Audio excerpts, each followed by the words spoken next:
পছন্দের নিজের দলের নিজের মতের মানুষদের দোষ ত্রুটি যদি ধরাও পড়ে, তারপরও সেটাকে আমরা ধামাচাপা দেওয়ার জন্য নানান যুক্তি নানান ব্যাখ্যা আমরা দাঁড় করাই এবং সেটাকে ধামাচাপা দেওয়ার চেষ্টা করি।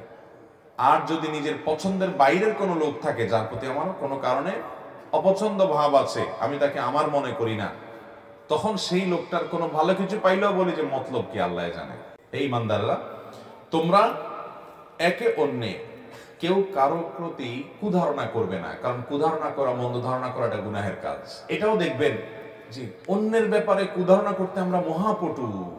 একজন মুসলমান অন্য মুসলমানের 10টা দিক দেখছে দোষের, তারপরও সে চিন্তা করবে হয়তো আমি ভুল দেখছি, হয়তো আমি যা দেখছি বাস্তবতা তার ভিন্ন কিছু, হয়তো তার কোনো ওজর আছে। এরকম বিভিন্নভাবে সে ওজর তালাশ করবে অন্যের ব্যাপারে, আর নিজের ব্যাপারে সে কড়া হবে। আমরা নিজের ব্যাপারে বিভিন্ন সাফাই গাই, আর অন্যের ব্যাপারে যত খোঁচাখুচি করে তার দোষ বাইর করা যায়, ছিদ্র অন্বেষণ করা যায়, সেই চরিত্র আমাদের মধ্যে আছে না নাই? তো আল্লাহ তাআলা সেটাও নিষেধ করেছেন। এরপর আল্লাহ তাআলা আরো নিষেধ করেছেন 3 নম্বরে, ওয়ালা তাজাসসু, তোমরা এক অন্যের পেছনে স্পাইগিরি করো না। স্পাইগিরি করো না, তোমরা একে অন্যের সাথে গোয়েন্দাগিরি করো না। ওই যে দোষ বাইর করা, ছিদ্রান্বেষণ এটা করবা না। এগুলোও দেখবেন আমাদের মধ্যে প্রচুর আছে। বরং যারা ইসলাম প্র্যাকটিস করে তাদের মধ্যে কোনো কোনো ক্ষেত্রে এই রোগগুলো আরো বেশি, যে এক দলের লোক আরেক দলের লোকের বিরুদ্ধে স্পাইগিরি করে, আছে না নাই? এক দলের লোক আরেক দলের লোকের দোষ বাইর করার জন্য টর্চ লাইট দিয়ে নেমে যায়, আছে না নাই? ভাইরা আমার, এরপর আল্লাহ তাআলা বলেছেন চতুর্থত, ওয়ালা ইয়াগতাব বা'দুকুম বা'দা, তোমাদের কেউ যেন কারোর গীবত না করে। এই গীবত তো এখন আর গীবত নাই, গীবত এখন ঘি ভাত হয়ে গেছে। গীবত এখন কি হয়ে গেছে? ঘি ভাত হয়ে গেছে। দুইজন একত্র হলে 3 নম্বর জনকে নিয়ে যদি আলাপ আলোচনা না করা হয়, তার দোষ ত্রুটিগুলোকে রসিয়ে রসিয়ে, মজা করে করে, হেসে হেসে, আনন্দ করে যদি চর্চা না করি, আমাদের মজলিসটাই পানসে পানসে লাগে। ঠিক না বে ঠিক? এই পরিমাণ ভয়ঙ্কর আকার ধারণ করেছে গীবত। এই পাপ যখন আমরা করি, এই অপরাধ যখন আমরা করি, আমাদের হিতাহিত জ্ঞান পর্যন্ত থাকে না।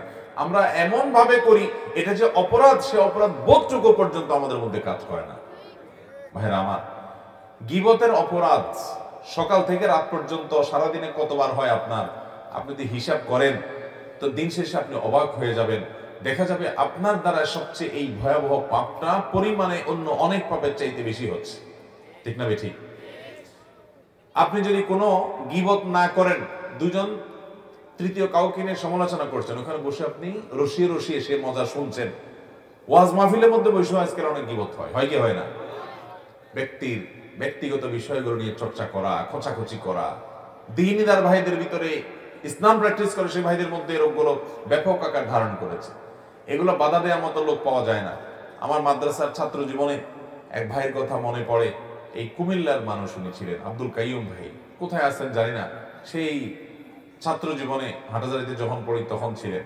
আমার মনে আছে যে আমরা কখনো যদি কারোর বিষয়ে কোনো সমালোচনা করছি, সাথে সাথে আব্দুল কাইয়ুম ভাই বলতেন, ভাই হয় থামান আলোচনা, আল্লাহ আমি এখান থেকে চলে যাব, কারণ আমি গুনাহ করব না। গীবত করা যেমন গুনাহ, গীবত শোনাটাও আমি শুনবো না। এরকম মুত্তাকি পরহেজগারের সংখ্যা আমাদের সমাজে অনেক কম। এই হিম্মত আমাদেরকে করতে হবে যে আমি গীবত করবো না, গীবত শুনবো না। অনেকে গীবত করার সময় শয়তান তাকে একটা যুক্তি তুলে দেয়। দেখবেন আপনি যদি বলেন যে ভাই এটা তো গীবত হয়ে যাচ্ছে, থাক আমরা এটা না করি, এটা যদি বলেন তো সাথে সাথে দেখবেন শয়তান ওই লোকটার কাছে একটা লজিক ধরায় দেয়, একটা যুক্তি ধরায় দেয়। কি? শয়তান বলে যে তুমি যেটা বলতেছো এটা তো সত্য কথা বলতেছো। বলে যে আরে ভাই আমি যা বলছি সত্য বলছি, আমি তার সামনেও বলতে পারবো। তো সামনে যদি বলতে পারো তুমি সামনেই বলো, পিছনে আর বলবা না। ইসলাম চায় মানুষের সামনে দোষটা বলো আর পেছনে গুণটা বলো। সামনে গুণ বললে সে পাম্পট্টি পেয়ে ভুলে যাবে, অহংকারী হয়ে যাবে। এই জন্য গুণটা বাহিরে বলো, অন্যজনের কাছে বলো, সে তার প্রতি ভালো ধারণা করবে, সামাজিক সম্প্রীতি তৈরি হবে। আর দোষগুলা পেছনে বললে অন্যরা তার প্রতি কুধারণা করবে, খারাপ ধারণা করবে, সম্পর্ক নষ্ট হবে, সামাজিক সম্প্রীতি বিনষ্ট হবে। বরং দোষের কথাটা ওই লোকটার সামনে বললে সে নিজে সংশোধন হয়ে ভালো মানুষ হতে পারবে। এই জন্য ইসলাম বলে সামনে মানুষের দোষের কথাটাকে সুন্দরভাবে, খুব বিনয়ের সাথে এমন ভাবে উপস্থাপন করো যাতে তিনি রাগ না হন। তার ভুলটা তিনি বুঝতে পারেন, সেইভাবে তুমি চমৎকার ভাবে তার সংশোধন করো। সামনে দোষটা সামনে বলো, আর গুণটা পেছনে বলো। সামনে গুণ বলবা না, সামনে গুণ বললে সে অহংকারী হয়ে যাবে। মুখের সামনে যে প্রশংসা করে, নবী সাল্লাল্লাহু আলাইহি ওয়াসাল্লাম বলেছেন তার মুখের উপরে মাটি মারো, কারণ সে তোমাকে অহংকারী করে দিচ্ছে। প্রশংসা করলে সে পেছনে করবে, আর দোষটা সুন্দর করে বিনয়ের সাথে সামনে বলবে। আর আমাদের নেচার হয়ে গেছে, অভ্যাস হয়ে গেছে, প্রবণতা হয়ে গেছে উল্টা। আমরা মানুষের সামনে পাম পড়তে দিই, বলি মুফতি সাহেব মাশাআল্লাহ, আপনার ওয়াজ শুনলে ভাই দিলটা জুড়ে যায়, সুবহানাল্লাহ, কেমনে পারেন ভাই এরকম, মাশাআল্লাহ মাশাআল্লাহ। আর ওই পিছনে আরেকজন কাছে বলে, বেটা কোন কিছু জানে বোগাস। সামনে আসলে আমরা পাম পড়তে দেই, আর পিছনে গেলে বাঁশ দেই, ঠিক না বেঠিক? এটা কোনো মুসলমানের চরিত্র হতে, মনে রাখবেন। আপনার নফল নামাজ, নফল রোজা, নফল দান সাদকা, জিকির আজকার, কোরআন তেলাওয়াত, এগুলোর চাইতে বহুগুণ বেশি মিজানের পাল্লায় ওজনই হবে আপনার এই আখলাকগুলো, আপনার এই নেচার এবং চরিত্রগুলো। আমি সমাজে বহু নামাজি দেখি, আমি বহু দাড়িওয়ালা দেখি, আমি বহু টুপিওয়ালা দেখি, আমি বহু সহি আকীদাওয়ালা দেখি, আমি বহু সহি আমলওয়ালা দেখি, আমি বহু সহি চিন্তাওয়ালা দেখি, সহি মানহাজওয়ালা দেখি, অনেক দিক থেকে ভালো গুণ দেখি মাশাআল্লাহ। কিন্তু দেখি যে এই চরিত্রের দিক থেকে মার্কিং যখন শুরু করা হবে, তখন আমাদের অবস্থা বড় ভয়াবহ। আমি সহ আল্লাহ রাব্বুল আলামিন আমাদের সবাইকে সংশোধিত হওয়ার তৌফিক দান করুন। আমরা গীবত পরিহার করব তো ইনশাআল্লাহ। আল্লাহ বলেছেন ওয়ালা তাজাসসু, একে অন্যের পিছে লেগে টর্চলাইট দিয়ে দোষ খুঁজে খুঁজে বের করো না। অনেকে দেখবেন অনেকের বক্তব্য শুনে উদ্দেশ্যই হলো হাতাটাতা গোছায় বসে দেখি কয়টা ভুল ধরা যায়, আছে না নাই? ইউটিউব খুলে আপনার কোন হুজুর অপছন্দের, আপনার দলের বাইরের অন্য দলের, অন্য মতের, আপনি মনে করছেন যে উনি আমার লোক না, এবার তার ওয়াজ শুনে, কিন্তু সে শোনার উদ্দেশ্য কি? দোষ বাইর করা। এই যে দোষ খুঁজে বেড়ানো, এটা কখনো মুসলমানের চরিত্র হতে পারে? দোষ নজরে আসছে সেটা কারেকশন করা ভিন্ন জিনিস, কিন্তু ঘোটায় ঘোটায় ঘোটায় ঘোটায় দোষ আবিষ্কার করার জন্য আমাদের বহু বক্তব্য আছে, অনেক লোক শুনে এবং সেই শোনাটা দোষ ধরার জন্য শুনে, এবং এত বেশি শুনে আমি নিজেই অবাক হয়ে যাই যে আমি নিজেও তো আমার নিজের বক্তব্য এতবার শুনিনি। সুবহানাল্লাহ, এই লোক কত আল্লাহওয়ালা যে এতবার শুনে ফেলছে। আল্লাহ তাআলা আমাদের ইসলাহ হওয়ার তৌফিক দান করুন। ভাইরা আমার, আমি নিজেও এই রোগগুলো থেকে মুক্ত না ভাই, এই জন্য বারবার বলি আখলাকের ত্রুটি আজ আমাদের মধ্যে সবচেয়ে প্রকট ভাবে। আমরা আলেম হই, অনেকে বক্তা হই, অনেক ভালো ভালো আলোচনা করি, অনেক সুন্দর সুন্দর মাসলা মাসাইল দিই, অনেক মিষ্টি মিষ্টি কথা বলি, কিন্তু দিন শেষে আমি হয়তো কারোর পেছনে লাগি, কারোর দোষ চর্চা করি, কারোর দোষ আবিষ্কার করার চেষ্টা করি।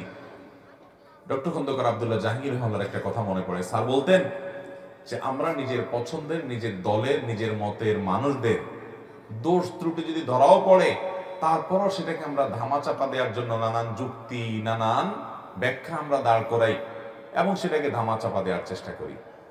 আর যদি নিজের পছন্দের বাইরের কোনো লোক থাকে, যার প্রতি আমার কোনো কারণে অপছন্দ ভাব আছে, আমি তাকে আমার মনে করি না, তখন সেই লোকটার কোনো ভালো কিছু পাইলেও বলি যে মতলব কি আল্লাহ জানে, কাজটা ভালো ঠিক আছে, কিন্তু এর মতলব কি আল্লাহ ভালো জানে। আমরা তার কোটি কোটি দোষ বাইর করার চেষ্টা করি, এর মাধ্যমে আমরা মনে করি ইসলামের খেদমত করি। স্যার বলেছেন না, এর মাধ্যমে আমরা আমাদের নফসের পূজা করি, ইসলামের খেদমত মোটেও করি না। নিজের পছন্দের দলের লোকের ভুল বিচ্যুতিগুলো আমাদের কাছে কোনো বিষয় না, ব্যাখ্যা আছে সেগুলো। আর অন্যের ভালো কিছু পাইলেও সেখান থেকে তিল পাইলে সেটাকে আমরা তাল বানানোর চেষ্টা করি, আছে না নাই? ভাইরা আমার, আপনি আপনার দলের, আপনার মতের কয়জন আলেমের ভুল বিশ্লেষণ করেছেন আজ পর্যন্ত বলতে পারবেন? ভিন্ন মতের বহু আলেমের বিরুদ্ধে আপনি বিরাট বিরাট গবেষণা বের করেছেন, সেটা তো জানি। তা আপনার চিন্তার, আপনার বন্ধু বান্ধবের বিরুদ্ধে এরকম কয়টা গবেষণা করেছেন? নিজের বিবেককে জিজ্ঞাসা করেন, আপনি কি নফসের পূজা করছেন না আল্লাহর আনুগত্য করছেন? আল্লাহ তাআলা আমাদের সবাইকে সুন্দর চরিত্রবান, সুন্দর আদর্শবান মানুষ হওয়ার তৌফিক দান করুন। ভাইরা আমার, তো এই জন্য সূরা হুজুরাতের তৃতীয় আলোচিত বিষয় হলো যত মন্দ চরিত্র আছে সেগুলো থেকে পরিচ্ছন্ন করে একজন মানুষ নিজেকে জান্নাতি মানুষের উপযোগী করা। এর জন্য আল্লাহ রাব্বুল আলামিনের প্রথম নির্দেশ হলো কেউ কাউকে নিয়ে ঠাট্টা বিদ্রুপ করবে না, কেউ কাউকে খোঁচাখুচি করবে না, কেউ কাউকে বাজে নামে ডাকবে না, বাজে নামে ডাকবে না, কটু মন্তব্য করবে না তার সম্পর্কে। এরপরে নির্দেশ হলো কুধারণা করবে না। কুধারণা করবে না। আমার মনে হচ্ছে যে লোকটা হয়তো এই কাজ করছে, আমি বলবো যে না, আমি যেটাকে খারাপ দেখছি, হতে পারে তার কোনো ওজোরের কারণে বাধ্য হয়েছে সে, এরকম একটা ব্যাখ্যা আমি দাঁড় করাবো। আমি যথাসম্ভব কুধারণা করবো না। মনে রাখবেন, কারো সম্পর্কে মন্দ ধারণা আপনি করেছেন, কিয়ামতের ময়দানে আপনাকে জবাবদিহি করতে হবে, মন্দ ধারণা কেন করলা তুমি। প্রমাণ ছাড়া আপনি কারোর প্রতি খারাপ ধারণা করতে পারবেন না, স্পষ্ট প্রমাণ ছাড়া। আর যদি ভালো ধারণা করেন, স্পষ্ট প্রমাণ নাও থাকে, আল্লাহর কাছে আপনি সওয়াব পাবেন ইনশাআল্লাহ। ওই যে একটা ঘটনা শুনছেন না, যে এক পুকুরে দুই প্রান্তে দুইজন, রাত 3টা বাজে, দুই পাশে দুইটা পুকুরের ঘাট আছে, দুজন হাত পা ধরছে। এর মধ্যে একজন মাত্র কারোর ঘরে শীত কেটে চুরি করে আসছে। আগের যুগে শীত কেটে চুরি হইতো না, ওই যে মাটির ঘর, নিচে গর্ত করে ঢুকে তারপরে ঘর থেকে চুরিদারি করতো। এই শীত কেটে চুরি করতে গিয়ে মাটিটারি গায়ে লাগছে, এই জন্য সে পুকুরের ঘাটে এসে ওগুলো ধুইতেছে। তো সে ধুইতে আসি চিন্তা করতেছে, পুকুরের আরেক পাশে দেখি আরেকজনও এরকম হাত পা ধুচ্ছে দেখা যাচ্ছে। তাহলে এই এলাকাতে চোর মনে হয় আমি একলা না, আরেকটা আছে। আমি তো মনে হচ্ছে আমি একলাই খাই, দেখা যাচ্ছে আরেকটা আছে আমার জাতি ভাই। অপর প্রান্তে যিনি হাত পা ধুচ্ছিলেন, ওই আল্লাহর বান্দা উঠছে তাহাজ্জুদের জন্য ওযু করতে। তখন সে তাহাজ্জুদের ওযু করতে করতে চিন্তা করতেছে, সুবহানাল্লাহ, আমি তো মনে করছি আমি একলাই তাহাজ্জুদ পড়ি, মাশাআল্লাহ আরেক ভাইও তাহাজ্জুদের জন্য উঠছে, সুবহানাল্লাহ। এটারে বলে যার ভিতরে যা ফাল দিয়ে ওঠে তা। নিজে যেরকম আরেকজনকে নিয়ে ভাবেও মানুষ সেরকম। ভাইরা আমার, এই জন্য মানুষ সম্পর্কে ইতিবাচক এবং সুন্দর চিন্তা, সুধারণা করবো ইনশাআল্লাহ। মন্দ ধারণা করব, মন্দ ধারণা করা গুনাহ। ইয়াকুম আয-যন্না ফাইন্নায যন্না আকযাবুল হাদিস। নবীজি বলেছেন, তোমরা কারোর প্রতি কুধারণা করবে না, কারণ সবচেয়ে বড় মিথ্যা কথা হলো মানুষের প্রতি কুধারণা করা। আল্লাহ আমাদেরকে বেঁচে থাকার তৌফিক দান।